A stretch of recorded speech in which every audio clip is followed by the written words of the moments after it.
Tornati sul mio canale, bentornati in questo nuovo video. Oggi proveremo, perché è la prima volta che la faccio anch'io, ho trasformato due ricette in un'unica ricetta, a fare una crostata alla ricotta e arancio, perché si può fare alla ricotta e limone, alla ricotta e arancio, alla ricotta e cioccolata, quindi poi si fa un po' come si vuole. Andiamo a vedere la procedura.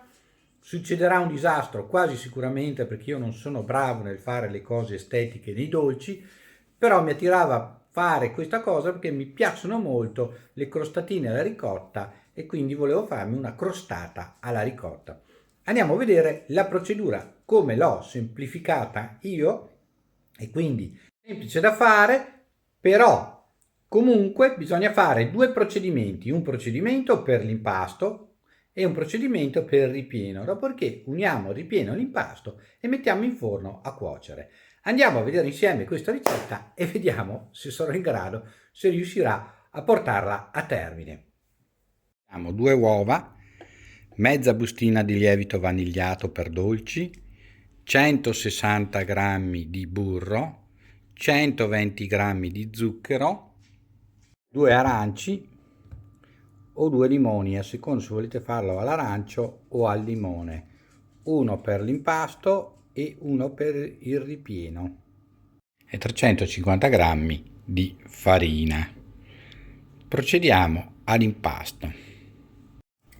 Ed eccoci qua a fare il nostro impasto. Unisco lo zucchero alla farina dopo averli setacciati, così da evitare grumi, e poi inizio a mettere il burro. Ecco, in questo caso io non metterò l'arancio o il limone nell'impasto. Qua aggiungo mezza bustina di lievito vanigliato per dolci, così da dare sapore alla vaniglia. Ripeto, io non lo aggiungo nel limone, avessi usato il limone, nell'arancio, per fare un contrasto tra il sapore dell'impasto, quindi della frolla, e il sapore poi che ci sarà del ripieno alla ricotta. Quindi lo faccio così, però da ricetta andrebbe messo sia o la buccia d'arancio o la buccia di limone anche nell'impasto, per cui grattugiate il vostro limone o la vostra arancia direttamente all'interno dell'impasto. C'è chi aggiunge poi anche una fialettina di limone o una fialettina di arancia, a secondo se volete esaltare il sapore, ma questo magari all'interno del ripieno per dargli più sapore. Chi aggiunge anche del rum o del liquore all'interno del ripieno. Andiamo avanti. Ecco qua, abbiamo aggiunto i nostri pezzettoni di burro. Adesso iniziamo con le mani ad impastare. Il burro non deve essere scaldato, deve essere tirato fuori dal frigo. C'è chi lo fa proprio col burro freddo. Io preferisco che sia leggermente ammorbidito a temperatura ambiente, e quando lo faccio a mano, perché è più pratico. Poi si dice che la frolla, se il burro è freddo, resta più croccante, meno croccante, ma insomma noi pensiamo, non siamo pasticceri, facciamo il nostro dolce per casa, quindi lo facciamo un po' così e viene sicuramente buono.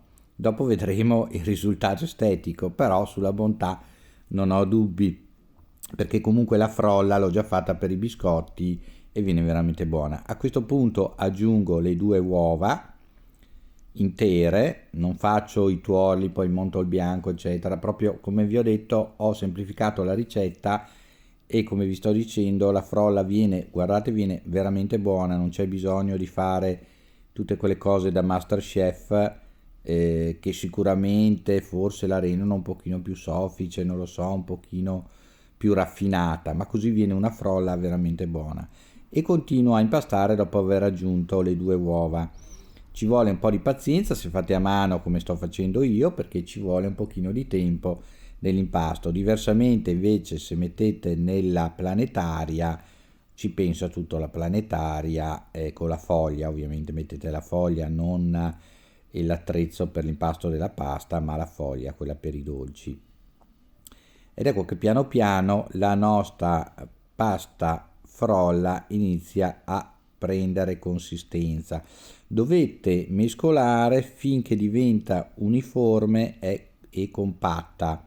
Ovviamente non sarà morbidissima, tenderà un pochino appunto a frollare, appunto, perché pasta frolla, quindi a spezzettarsi, però continuando a impastare vedrete che fa corpo unico, vedete che piano piano diventa una massa unica piuttosto compatta, sbriciolerà molto poco, anzi se è impastata bene alla fine non sbriciolerà, farà una certa compattezza.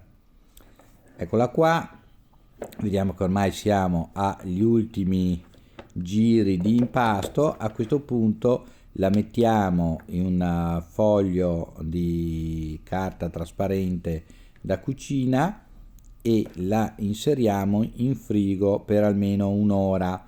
C'è chi invece la fa addirittura il giorno prima, vedete che non appiccica più, ecco, questo è il momento in cui l'impasto ha raggiunto la sua consistenza. Se dovesse rimanervi troppo morbido non fate altro che aggiungere un pochino di farina, ma vedrete che con le dosi che vi ho dato viene perfetto, insomma viene giusto. Quindi mettiamola nella nostra pellicola da cucina e poi la inseriamo in frigorifero, così che io la lascio in frigorifero circa un'ora e nel frattempo faccio il ripieno. Continuiamo quindi con la nostra procedura. La procedura dell'impasto a questo punto è terminata mettendolo in frigo. Incartiamo bene che resti bene compatta e andiamo a inserirla in frigo.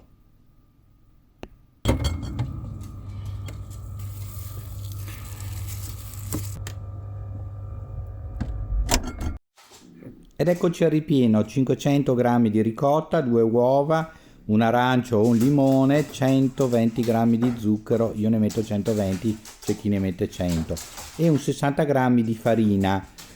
Andrebbe messa la fecola di patate, 60 g, io utilizzo la farina, si può anche non mettere niente. La farina o la fecola servono per rendere la crema un pochino più compatta, che resti un pochino più densa, ecco, non troppo acquosa. Se la vostra ricotta fosse acquosa, vedete questa invece è molto compatta, perché magari prendete quella fresca, questa è quella a media conservazione, chiamiamola così, allora colatela prima, mettetela in un colino e cercate di levare più acqua possibile. Con una forchetta poi cominciate a lavorare la ricotta aggiungendo lo zucchero. Io metto le uova perché con le uova, anche cuocendo, la rende compatta e la rende più cremosa, insomma meno formaggiosa, ecco, più cremosa, e posso assicurarvi che viene molto buona. Non metto liquori, metto solo l'arancia, la buccia d'arancia, quindi vedete che adesso grattugio la buccia d'arancia, oppure la buccia di limone, se volete mettere la buccia di limone. Poi potete mettere una bacca di vanillina o di vaniglia, oppure potete mettere un goccino di liquore, potete mettere, vi faccio vedere poi anche la cioccolata, e quindi insomma poi potete aromatizzare il vostro ripieno come meglio vi aggrada. Ecco qua che facciamo il nostro impastone con il nostro arancio. Ecco, abbiamo grattugiato, vedete là, ogni tanto appare la Olly che è un'attrice nata e si vuole far vedere. E andiamo di arancia, proprio guardate, siccome l'arancia è bella grossa, gliene metto molta, così come vi dicevo prima, perché amo fare il contrasto tra il sapore più delicato della frolla, che sa leggermente di vaniglia, all'impasto che avrà un grande profumo di arancio. Con la nostra forchetta mescoliamo bene così che la buccia d'arancia grattugiata venga diffusa bene tra l'impasto. Aggiungiamo lo zucchero e continuiamo a mescolare bene. Nel frattempo aggiungo anche entrambe le uova. Io utilizzo le uova intere, c'è chi utilizza solo i tuorli, poi monta l'albume, poi aggiunge l'albume montato, quindi anche qua a secondo di quello che si vuole ottenere o di come lo si vuole ottenere. Io ripeto, ho semplificato la ricetta il più possibile, quindi vado avanti con il mio metodo. Vediamo poi cosa ne viene fuori, ma sono sicuro che ne viene fuori qualcosa di buono, perché comunque ho già fatto impasti simili, se anche non quello esattamente di ricotta in questa maniera.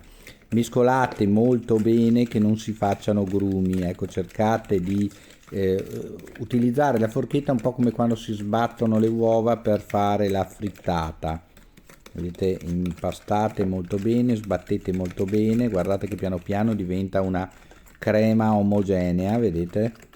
E non si vedono più grumi, diventa proprio una crema omogenea. Continuate, continuate, ci vuole un pochino di pazienza, ovviamente bisogna arrivare a renderlo bello cremoso. A questo punto, volendo, io aggiungo un po' di farina, vedete, un cucchiaio di farina. Ecco qua, così da rendere, poi quando cuocerà sarà un pochino più asciutta, asciuga un po' l'umidità, ecco, la farina. La stessa cosa farebbe la fecola di patate, se volete aggiungere 60 grammi di fecola di patate o di mais. Andiamo avanti sempre nel mescolare, mescolate molto bene, più mescolate adesso più sarà buona la crema. Ecco, vedete, vi faccio vedere che potete aggiungere della cioccolata anche grattugiata se non avete già i cioccolatini pronti. E poi imburriamo la teglia. Allora la teglia andrà imburrata e infarinata, così che non, o la tortiera che utilizzate, a seconda se utilizzate una teglia o una tortiera, in maniera che non si attacchi poi la vostra frolla. Poi viene la parte secondo me più difficile della torta, cioè girare la frolla all'interno della tortiera o della teglia, ma qua ovviamente ognuno la sua a secondo della propria capacità manuale. Comunque il metodo è stenderla su un foglio di carta da forno e poi rigirarla all'interno della teglia o della tortiera. Una volta imburrata bene la teglia, buttiamo dentro un po' di farina e cerchiamo di cospargere bene la superficie di farina. Anche questo è un lavoro abbastanza di fino che io faccio ovviamente sempre a mio modo, e quindi vado un po' a sporcare di farina in giro, ma poi siccome tanto pulisco io posso che permetterlo. Quindi stendo un pochino di farina su un foglio di carta forno dove adesso andrò a stendere il nostro impasto che abbiamo fatto un'ora e mezza fa circa. Quindi tiriamo fuori dal frigo il nostro impasto, la nostra pasta frolla, e la stenderemo bene. Dovremo fare un'altezza circa di 4 cm. Ecco qua il nostro impasto uscito dal frigo. Scusate, no, 4 cm, 4 mm. Quindi faremo uno spessore di circa 4 mm. Adesso dall'impasto tiratene via grosso modo un terzo, che vi servirà per fare poi le striscette della vostra crostata, la parte sopra per capirsi della crostata. Alcuni addirittura invece la stendono, fanno un foglio unico e quindi chiudono la crostata con un vero e proprio cappuccio, con un vero e proprio tetto di pasta. Allora la rimpastate un attimino per rinvigorirla e poi la stirate con il mastarello. Ecco, magari sporcate leggermente il mattarello di farina così che la pasta non si agganci al mattarello, perché può succedere anche quello. Eccola qua, dopo averla stesa, io prendo più o meno la forma della teglia per vedere se ritagliare già il pezzo del fondo o meno. E anche qua ve la giocate, c'è chi taglia il tondo del fondo, mette il fondo, poi fa le parti laterali dentro la teglia, diciamo così, o dentro la tortiera, oppure come me purtroppo non sono riuscito a riprenderlo perché utilizzavo entrambe le mani, la gira direttamente all'interno della teglia. Ecco, io non taglio i bordi prima inserisco l'impasto per vedere a che altezza arriva l'impasto, dopodiché vado a tagliare i bordi in eccesso, che riutilizzerò anche questi per fare la parte sopra della nostra crostata. Vedete che stendendo il ripieno all'interno arriviamo a un'altezza circa la metà di questa teglia per dolci, mentre se avessi usato la tortiera bassa, quella da crostate, sarei arrivato proprio al bordo più alto. Quindi si fa a secondo di quello che si utilizza per la cottura. Stendiamo bene, vi faccio vedere, ecco qua dall'alto, stendiamo bene il nostro ripieno. Vedete che è diventata una crema proprio compatta. Così va bene, stendiamolo bene, e adesso, una volta steso, andrò a ritagliare il bordo in eccesso, così da dargli anche una forma. Io lo faccio con un coltello, c'è chi lo fa con altri strumenti.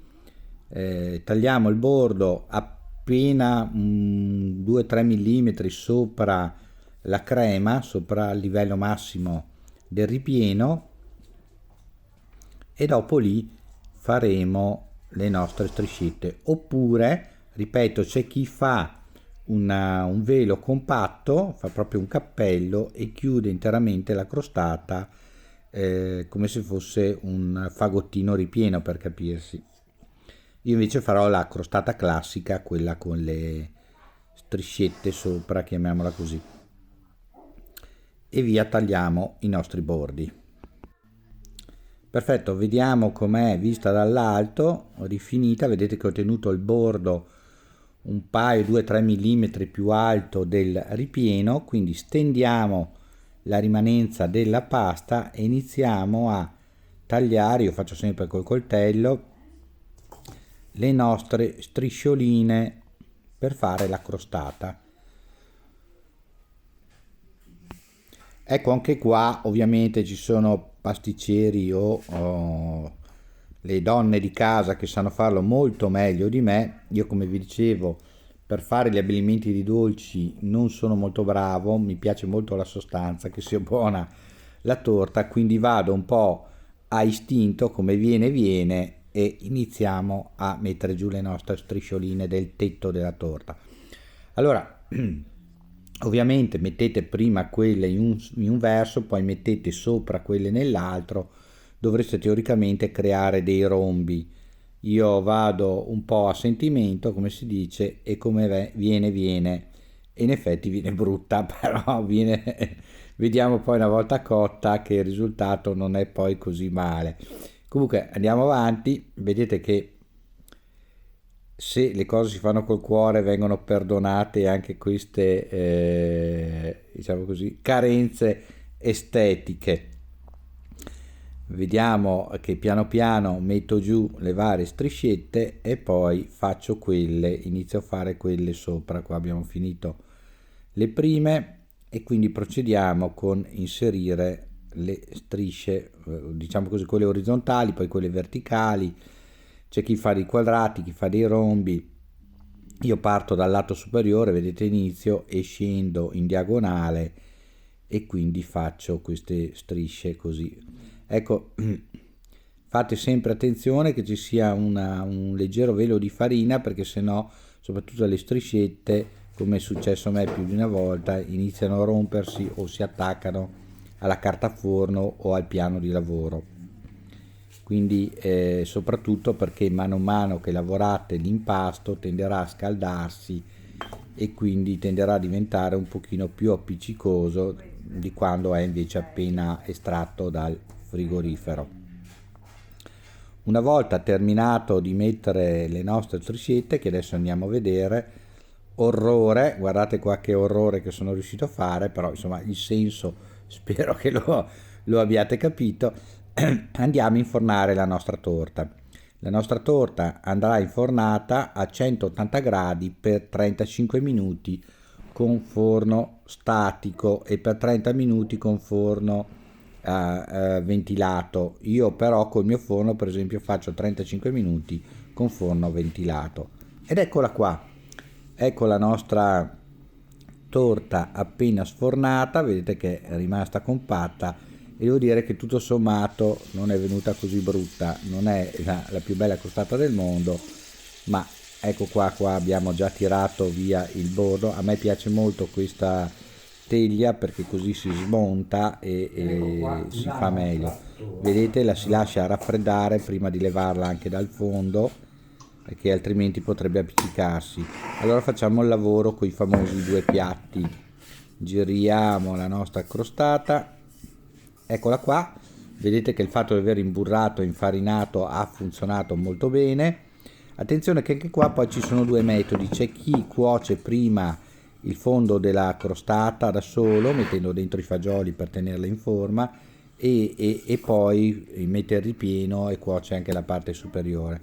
Io invece ho cotto tutto in un'unica cosa. Ecco la nostra crostata pronta, profumata, dolce, morbida. Andiamo a tagliarne una fetta. Tagliamone una fetta e vediamo un pochino com'è venuta la nostra crostata, se anche l'interno è venuto buono come sembra. Andiamo a tagliare con attenzione. Oh, ecco qua la nostra fetta, guardate che bella, vedete la crema all'interno, la compattezza della pasta e la morbidezza dell'interno. Quindi adesso vado ad assaggiarla.